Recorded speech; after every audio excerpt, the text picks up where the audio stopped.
ಸಾಯ್ಬೇಕು, ನಾ ಸಾಯ್ತೀನಿ. ಅಷ್ಟು ಎಲ್ಲೋಯ್ತು? ಅಲ್ರಿ ನಿಮ್ಗೇನ್ರಿ ಆಗಿರೋದು ಸಾಯಕ? ಕೈಕಲ್ ಗಟ್ಟೆದವು. ನೋಡಾದ್ರೆ ಒಂದು ಒಳ್ಳೆ ಫ್ಯಾಮಿಲಿಯಿಂದ ಬಂದಂಗೆ ಕಾಣ್ತೀರಿ, ಮತ್ತ್ಯಾಕ್ರಿ ಸಾಯ್ಬೇಕು ಹೇಳ್ರಿ? ಅದೇನು ಹೇಳ್ರಿ ನಿಮ್ಮ ಪ್ರಾಬ್ಲಮ್ಮು? ನಿಮ್ಗೆಲ್ಲ ಗೊತ್ತಾಗಲ್ಲ ರೀ. ನಿಮ್ಗೆ ಯಾಕ್ರಿ ಅದೆಲ್ಲ? ನೀವು ಹೋಗಿ ಹೊರಗೆ. ನನ್ನ ಪಾಡಿಗೆ ಸಾಯಕ್ಕೆ ಬಿಟ್ಬಿಡಿ, ಹೋಗಿ ನೀವು. ಆಯ್ತು ಆಯ್ತು ಆಯ್ತು, ಸ್ವಲ್ಪ ಕೂಲಾಗಿ. ಈಗೇನು ನೀವು ಸಾಯ್ಬೇಕು ಅಲ್ವಾ?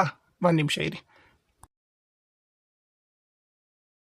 ನೋಡ್ರಿ, ನಂಗೆ ನೀವು ಯಾವುದೇ ರೀತಿಯಾದ ಬುದ್ಧಿವಾದ ಹೇಳಕ್ ಬರಬೇಡ್ರಿ. ನಂಗೆ ಗೊತ್ತು ನಾ ಏನು ಮಾಡಬೇಕು, ನಾ ಏನು ಮಾಡಕತ್ತೀನೋ ನಂಗೆ ಗೊತ್ತೈತಿ. ಬಿಟ್ಬಿಡಿ ನನ್ನ, ನಾ ಸಾಯ್ಬೇಕು. ಸ್ವಲ್ಪ ಆಯ್ತಮ್ಮ, ಸಾಯ್ವಂತಂತೆ.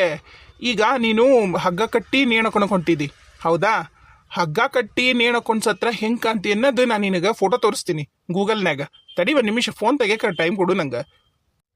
ನೋಡಿ, ನೀನು ನೇಣಕೊಂಡು ಸತ್ರ ಈ ಥರ ವಿಕಾರವಾಗಿ ನಾಲ್ಗೆ ಹೊರಗೆ ತಕ್ಕೊಂಡು ಕಣ್ಣುಗುಡ್ಡಿ ಎಲ್ಲ ಹೊರಗೆ ಬಂದು ನೋಡಲಿ, ಕತ್ತತ್ರ ಹಿಂಗೆಲ್ಲ ಗಾಯ ಆಗಿ ಬಾಯಿಂದ ರಕ್ತ ಜ್ವಲ್ಲು ಎಲ್ಲ ಬಂದು ಇಷ್ಟು ಕೆಡ್ದಾಗ ಸಾಯ್ತಿದ್ದಿ ನೋಡು.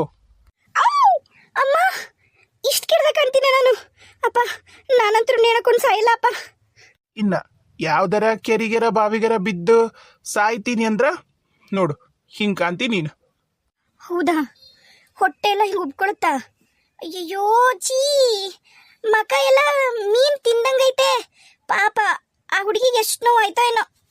ಇನ್ನು ಬೇರೆ ಏನಾರ ನೀನು ಮಾಡ್ಕೊಂಡು ಸತ್ರ, ಈ ನಿದ್ದೆ ಗುಳಿಗೆ ತೊಗೊಂಡು ಸತ್ರ, ಮತ್ತು ಬೇರೆ ಏನಾರ ನೀನು ಮಾಡ್ಕೊಂಡು ಸತ್ರ ಹೆಂಗೆ ಕಾಂತಿ ಅನ್ನೋದಕ್ಕೆ ನಾನೇನಾರ ಇನ್ನೊಂದೆರಡು ಇಮೇಜ್ ಏನಾರ ತೋರಿಸ್ಲೇನ? ಬೇಡ ಬೇಡ ಬೇಡ, ನಂಗೆ ಯಾವ ಫೋಟೋನು ತೋರಿಸ್ಬೇಡ್ರಿ. ನಾನು ಸಾಯಲ್ಲ, ನಾ ಸಾಯಲ್ಲ. ಇರು, ಒಂದು ಲಾಸ್ಟ್ ಫೋಟೋ ತೋರಿಸ್ತೀನಿ, ಅದನ್ನ ನೋಡ್ಬಿಡು. ಅಯ್ಯೋ ಅಯ್ಯಯ್ಯೋ, ನಂಗೆ ಯಾವ ಫೋಟೋನು ನೋಡಕ್ಕೆ ಇಷ್ಟ ಇಲ್ಲ. ನಾ ಹೇಳಕತ್ತೀನಲ್ಲ, ನಾನೇನು ಸಾಯಲ್ಲ ಅಂತ ಹೇಳಿ. ಬಿಟ್ಬಿಡ್ರಿ ನನ್ನ, ನಾನೇನು ಸಾಯಲ್ಲ. ಈ ಫೋಟೋ ನೋಡಿಲಿ. ವಾ, ಅವ್ರು ನಿಜವಾಗ್ಲೂ ಸತ್ತೋಗ್ಯಾರ ಅಥವಾ ಮಲ್ಕೊಂಡಾರ್ರಿ ಅವರು? ನೋಡ್ರಿ, ಒಂದು ಹೆಣ್ಣು, ಅದು ನಮ್ಮ ಕನ್ನಡ ನಾಡಿನ ಭಾರತೀಯ ಸಂಸ್ಕೃತಿಯ ಹೆಣ್ಣು, ತಾನೊಂದು ಪರಿಪೂರ್ಣವಾಗಿ ಜೀವನ ಮಾಡಿ ಸಾವು ತನ್ನನ್ನು ಹುಡ್ಕೊಂಡು ಬಂದಾಗ ಸತ್ರ ಈ ಥರ ಕಾಣ್ತೀರಿ. ನೀವು ನೀವಾಗೇ ನಿಮ್ಮ ಉಸಿರು ನಿಲ್ಲಿಸ್ಕೋಬೇಕು ಅಂದ್ರೆ ನಾ ತೋರಿಸಿದ್ನಲ್ಲ ಮುಂಚೆಕ, ಆ ಫೋಟೋದಂಗೆ ಕಾಣ್ತೀರಿ. ನೋಡ್ರಿ ಯಾವ ಥರ ಸಾಯಕ್ಕೆ ಇಷ್ಟಪಡ್ತೀರಿ ನೀವು. ಇಲ್ಲ, ನಾನು ಹಿಂಗೆ ಸಾಯ್ತೀನಿ. ಈ ಥರ ಪರಿಪೂರ್ಣವಾಗಿ ಜೀವನ ಮಾಡಿ ನಾ ಎಲ್ರಿಗೂ ಬೇಕಾಗಿರೋಂಥ ಮಗಳಾಗಿ, ಸೊಸೆಯಾಗಿ, ತಾಯಿಯಾಗಿ, ಅಕ್ಕ ತಂಗಿ ಎಲ್ಲ ಆಗಿ ನಾ ಸಾಯಕ್ಕೆ ಇಷ್ಟಪಡ್ತೀನಿ. ಈ ಥರ ಸಾವು ನನಗೆ ಬರಲಿ ಅಂತ ಕೇಳ್ತೀನಿ. ನಿಜವಾಗ್ಲೂ ನೀವು ನನ್ನ ಕಣ್ಣು ತರಿಸ್ಬಿಟ್ರಿ, ತುಂಬ ಥ್ಯಾಂಕ್ಸ್ ನಿಮ್ಗೆ. ಹಂಗೆ ಆಗಲಿ ನೋಡಿ, ಸುಮ್ಮನೆ ಸಾಯ್ತೀನಿ ಅಂತ ಹೇಳ್ತಿದ್ರಿ. ನಿಮ್ಗೆ ಸಾಯಂತ ಕಷ್ಟನೇ ಏನೂ ಇಲ್ಲ ರೀ ಜೀವನದೊಳಗೆ. ನಾ ನಿಮ್ಮನ್ನ ಈಗ ನೋಡಿ ನಾನು ಅನಲೈಸ್ ಮಾಡಿರೋದೇನಂದ್ರೆ, ನೀವು ಒಂದು ಒಳ್ಳೆ ಕುಟುಂಬದಿಂದ ಬಂದಿರಿ, ಯಾವುದೋ ಹುಡುಗನ ನಂಬಿ ನೀವು ಇಲ್ಲಿವರೆಗೂ ಬಂದಿರಿ. ಆ ಹುಡುಗ ನಿಮಗೆ ಕೈ ಕೊಟ್ಟು ಹೋಗ್ಯಾನ. Am I right? You are right. ಹೌದು, ನೀವು ಹೇಳ್ದಂಗೆ ನನಗೆ ಸಾಯಂತ ನೋವು ನಿಜವಾಗ್ಲೂ ಏನೂ ಇಲ್ಲ ಮಿಸ್ಟರ್ ವಿನಯ್. ಭಾಳ ಚಲೋ ಐತೆ ನಿಮ್ಮ ಹೆಸರು. ಅಷ್ಟೇ ವಿನಯವಾಗೂ ಇದ್ದೀರಾ. ನಿಮ್ಮ ಹೆಸರು ತಿಳ್ಕೊಬೋದಾ? ಮಿಸ್ ಗೌರಿ. ನಿಮ್ಮದು ಒಳ್ಳೆ ಹೆಸರು ಐತ್ರಿ. ಆ ಗೌರಿನ ಹೆಸರಿಗೆ ತಕ್ಕಂಗೆ ಐತಿ ನಿಮ್ಮ ರೂಪ. ನಿಜವಾಗ್ಲೂ ಭಾಳ ಬ್ಯೂಟಿಫುಲ್ ಆಗಿದ್ದೀರಿ ನೀವು. Thank you Vinay. ನಮ್ಮ ಅಜ್ಜಿ ಹೇಳ್ತಿದ್ರು, ಆ ಥರ ನೇಣಗ್ಗ ಅಥವಾ ಸೂಸೈಡ್ ಅಟೆಂಪ್ಟ್ ಮಾಡ್ಕೊಳಕ್ಕೆ ಏನಾರು ವಸ್ತು ಬಳಸಿರ್ತಾರಲ್ಲ, ಅದನ್ನು ಸುಟ್ಟಾಕ್ಬೇಕಂತೆ, ಹಂಗೆ ಇಡಬಾರ್ದಂತ.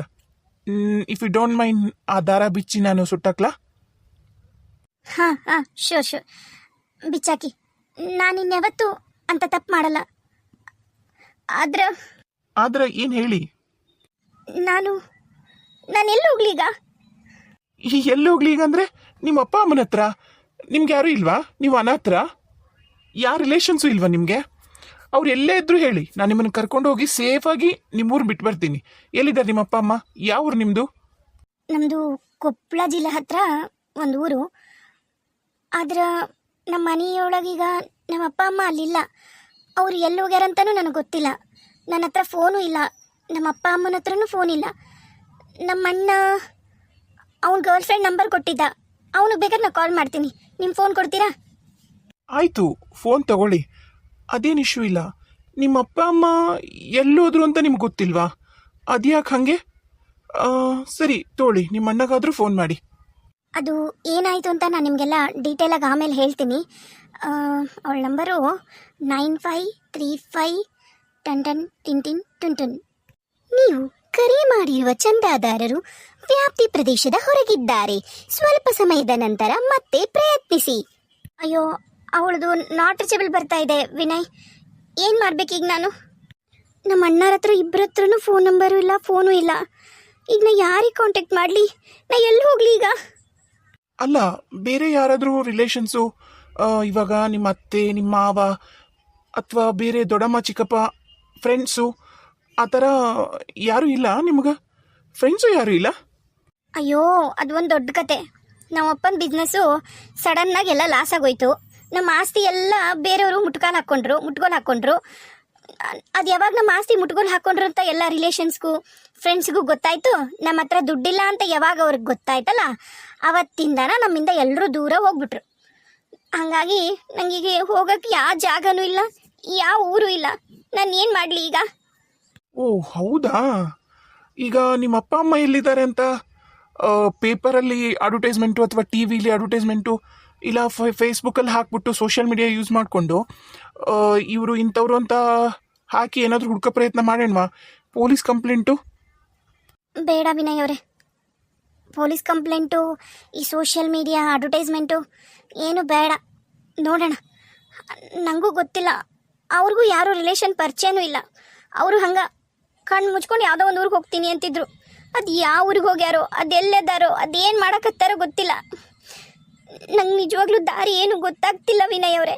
ನಾನು ಏನು ಮಾಡಲಿ? ಯಾವುದಾದ್ರೂ ನನ್ನ ಗೌರ್ಮೆಂಟ್ PG ಇರ್ತಾವಲ್ಲ, ಅಬಲಾಶ್ರಮ ಆ ಥರ, ಅಲ್ಲಿ ಕರ್ಕೊಂಡೋಗಿ ಬಿಟ್ಬಿಡ್ತೀರಾ? ಗೌರಿ ಅವರೇ, ನಿಮ್ಗೇನು ಬೇಜಾರಿಲ್ಲ ಅಂದರೆ ನಾವೊಂದು ಮಾತು ಹೇಳ? ಹೇಳಿ. ಏನಿಲ್ಲ, ನೀವು ಹೆಂಗೂ ಓದಿರೋ ಥರ ಕಾಣ್ತೀರಾ.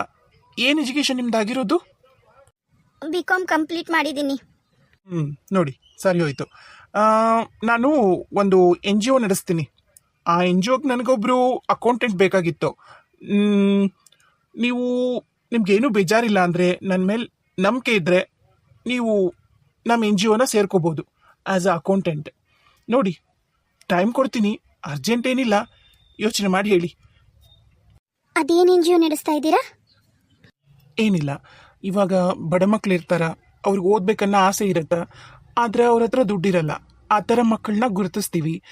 ನಾವು ಹೋಗ್ತೀವಿ ಗೌರ್ಮೆಂಟ್ಗೆ, ಈ ಥರ ಇಷ್ಟು ಮಕ್ಕಳಿದ್ದಾರೆ, ಇವರು ಓದಿನಿಂದ ವಂಚನೆಗೆ ಒಳಗಾಗ್ಯಾರ, ಇವ್ರಿಗೆ ನೀವು ಸಹಾಯ ಮಾಡಬೇಕು ಅಂತ ನಾವು ಸರ್ಕಾರಕ್ಕೆ ಕೇಳ್ತೀವಿ. ಅವ್ರವಾಗ ಒಂದಿಷ್ಟು ಫಂಡು ಅಂತ ನಮಗೆ ಕೊಡ್ತಾರ.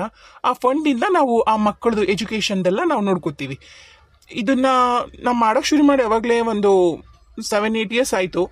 ನೋಡಿ, ನಿಮಗೆ ಜೆನ್ಯೂನ್ ಅನಿಸ್ತು, ನಿಮ್ಗೆ ಇಷ್ಟ ಆಯಿತು ಅಂದರೆ ನೀವು ನನ್ನ ಜೊತೆಗೆ ಬರ್ಬೋದು, ನನ್ನ NGOನ ನೀವು ಸೇರ್ಕೋಬೋದು. ಏನಂತೀರಾ? ಓ ಹೌದಾ, ಸರಿ. ನನಗೇನು ಬೇರೆ ದಾರಿ ಇಲ್ಲ, ಬನ್ನಿ, ನಿಮ್ಮ NGOಗೆ ನಾನು ಸೇರ್ಕೋತೀನಿ.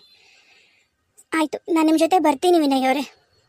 ನಾನು ನಿಮ್ಮ ಲೈಫಲ್ಲಿ ಏನಾಗಿತ್ತು, ಯಾಕಾಯಿತು, ನೀವು ಈ ಪರಿಸ್ಥಿತಿಲಿ ಯಾಕಿದ್ದೀರಾ, ನಾನೇನು ಕ್ವಶನ್ ಮಾಡಲ್ಲ. ನಿಮ್ಗೆ ಯಾವಾಗಾದರೂ ಹೇಳಬೇಕು ಅನ್ಸಿದ್ರೆ ಯು ಕ್ಯಾನ್. ನಾನು ಯಾವಾಗಲೂ ನಿಮ್ಮ ಹೇಳೋದನ್ನ ನಾನು ಕೇಳೋಕ್ಕೆ ನಾನು ರೆಡಿಯಾಗಿರ್ತೀನಿ. ಬೆಳಗ್ಗೆ ಏನಾದ್ರು ತಿಂದಿದ್ದೀರಾ ಅಥವಾ ಇಲ್ವಾ? ಇಲ್ಲ ವಿನಯ್ ಅವರೇ, ಬೆಳಗ್ಗೆಯಿಂದ ನಾನು ಏನೂ ತಿಂದಿಲ್ಲ. ತುಂಬ ಬೇಗನೆ ಇಲ್ಲಿ ಬಂದ್ವಿ. ಸ್ವಲ್ಪ ರೆಸ್ಟ್ ಮಾಡಿಬಿಟ್ಟು ತಿಂಡಿ ತಿನ್ನಕ್ಕೆ ಹೋಗೋಣ ಅಂತ ಹೇಳಿದ್ರು. ಸರಿ ಅಂತ ಹೇಳಿ ನಾನು ಮಲಗಿದೆ. ಬಹುಶಃ ಕಾಫಿ ತಂದಿದ್ರು, ಆ ಕಾಫಿಲಿ ಏನೋ ಮಿಕ್ಸ್ ಮಾಡಿದ್ರು ಅನ್ಸುತ್ತೆ ಅವರು. ನಾ ಕುಡ್ದೆ ಅಷ್ಟ. ಆಮೇಲೆ ಏನಾಯಿತು ಅಂತ ಗೊತ್ತಿಲ್ಲ. ನಮ್ಮಪ್ಪ ಕೊಟ್ಟಿದ್ದು 26 ಲಕ್ಷ, ನನ್ನ ಬಂಗಾರ, ನಂದು ಒಡವೆ ಜೊತೆಗೆ ಅವನು ಓಡೋಗ್ಬಿಟ್ಟ. ಚಂದ್ರು ಓಡೋಗ್ಬಿಟ್ಟ ವಿನಯ್ ಅವರೇ, ಚಂದ್ರು ಓಡೋಗ್ಬಿಟ್ಟ. ಇಟ್ಸ್ ಓಕೆ ಗೌರಿ, ಅಳ್ಬೇಡಿ ಪ್ಲೀಸ್. ನಡೀರಿ, ಮುಖ ತೊಳ್ಕೊಂಡಿದ್ದೀರಾ? ಇನ್ನೊಂದ್ಸರಿ ಮುಖ ತೊಳ್ಕೊಳ್ಳಿ. ಹತ್ತು ನೋಡಿ, ಆ ಮುಖ ಹೆಂಗಾಗೈತೆ ನಿಮ್ಮದು, ಬಾಡೋಗಿರೋ ಹೂ ಥರ ಆಗೈತಿ. ಹೋಗಿ ಮೊದಲೋಗಿ ಕೈಕಾಲು ಮುಖ ತೊಗೊಂಡು ಬನ್ನಿ. ನೀವು ಚೆಕ್ಔಟ್ ಮಾಡೋಣ ರೂಮ್ನ. ಬಹುಶಃ ಈ ರೂಮಿನ ಬಾಡಿಗೆನೂ ಕೊಟ್ಟಿರಲ್ಲ. ಏನು ಹಬ್ಬ ಅಂದರೆ ಒಂದು 500-400 ಇರುತ್ತೆ. ನಾ ಪೇ ಮಾಡ್ತೀನಿ. ಹೋಗೋಣ, ನಮ್ಮ NGOಗೆ ಹೋಗೋಣ. ಇಲ್ಲೇ ಹುಬ್ಳಿಲೇ ಐತೆ ನಮ್ಮ NGO. ಹೋಗೋಣವಾ? ಹೋಗೋಣ. ಆದ್ರೆ ನಂಗೆ ಏನಾದ್ರು ಸ್ವಲ್ಪ ಊಟ ಕೊಡಿಸ್ತೀರಾ? ಭಾಳ ಅಂದ್ರೆ ಭಾಳ ಹಶುವಾಗ್ಬಿಟ್ಟೈತಿ. ಅಯ್ಯೋ, ಅದಕ್ಕೇನಂತೆ, ಮೊದಲು ನೀವು ಕೈಕಾಲು ಮುಖ ತೊಗೊಂಡು ಬಂದ ತಕ್ಷಣ ಕೆಳಗೋಗಿ ತಿಂಡಿ ತಿಂದ ಮೇಲೆ ನಮ್ಮ ಎನ್ ಜಿಗೆ ಹೋಗೋಣ. ಓಕೆನಾ? ನಮ್ಮ ಆಫೀಸ್ ಹತ್ರ ಹೋಗೋಕ್ಕೆ ಏನಿಲ್ಲ ಅಂದರೂ 2 ಕಿಲೋಮೀಟ್ರ್ ಆಗುತ್ತೆ ಇಲ್ಲಿಂದ. 20 ಮಿನಿಟ್ಸ್ ಅಂತೂ ಹಾಗೆ ಆಗುತ್ತೆ. ನೀವು ತಿಂಡಿ ತಿಂದ ಮೇಲೇ ಹೊರಡೋಣ. ನೀವು ಹೋಗಿ ಮುಖ ತೊಳ್ಕೊಳ್ಳಿ, ನಾ ಅದನ್ನ ಹಗ್ಗ ಬಿಚ್ಚಿ ಇಟ್ಟು ಬರ್ತೀನಿ. ನಿಮ್ಮದು ಬೇರೆ ಯಾವುದಾದ್ರೂ ಬ್ಯಾಗು ಲಗೇಜು ಏನಾರು ಐತಾ ಪ್ಯಾಕ್ ಮಾಡ್ಕೊಳ್ಳೋದಿದೆನಾ? ಹ್ಞೂ, ಏನೂ ಇಲ್ಲ. ಒಂದು ಬ್ಯಾಗ್ ತಂದಿದ್ದೆ, ಅದರೊಳಗೆ ಬರೀ ನಾನು ಬಂಗಾರದ್ದು ಜ್ಯುವೆಲರಿ ಅಷ್ಟೇ ಇತ್ತು. ಯಾವುದು ಬಟ್ಟೆನೂ ಇಲ್ಲ. ನನ್ನ ಹತ್ರ ಇರೋದು ಇದು ಒಂದೇ ಬಟ್ಟೆ. Okay, no problem. ಒಂದು ಕೆಲಸ ಮಾಡೋಣ, ಕೆಳಗೆ ಹೋಗಿ ಮೊದಲು ನೀವು ನಾಷ್ಟ ಮಾಡಿರಿ. ನಾಷ್ಟ ಮಾಡಿದ ತಕ್ಷಣ ಒಂದು ಬಟ್ಟೆ ಅಂಗಡಿಗೆ ಹೋಗಿ ನಿಮ್ಗೊಂದು 2-3 ಜೊತೆ ಬಟ್ಟೆ ತೊಗೊಳೋಣ. ಓಕೆನಾ? ಹ್ಞೂ, ಆಯಿತು. ನನಗೆ ಈಗ ಸ್ನಾನ ಮಾಡಿ ಹಾಕ್ಕೊಳ್ಳೋಕ್ಕೆ ಇಲ್ಲ. ನೀವು ಹೋಗಿ ಒಂದು ಜೊತೆ ಬಟ್ಟೆ ನಂಗೆ ತಂದು ಕೊಟ್ಟರೆ ನಾನು ಹಾಕ್ಕೊಂಡು ರೆಡಿ ಆಗ್ತಿದ್ದೆ. If you don't mind please ಒಂದು ಜೊತೆ ಬಟ್ಟೆ ತೊಗೊಂಡು ಬರ್ತೀರಾ? ಒಂದು ಟೀ ಶರ್ಟು, ಒಂದು ಪ್ಯಾಂಟ್ ಆದರೆ ಸಾಕು ನನಗೆ. ಆಯಿತು, ಓಕೆ. ನೀವು ಹೋಗಿ ಫ್ರೆಶ್ ಆಗ್ತೀರಿ, ನಾನು ತಗೊಂಡು ಬರ್ತೀನಿ ಬಟ್ಟೆ. ನಿಮ್ಮಿಂದ ಭಾಳ ಅಂದರೆ ಭಾಳ ಉಪಕಾರ ಆಯಿತು. Thank you so much Vinay ಅವರೇ.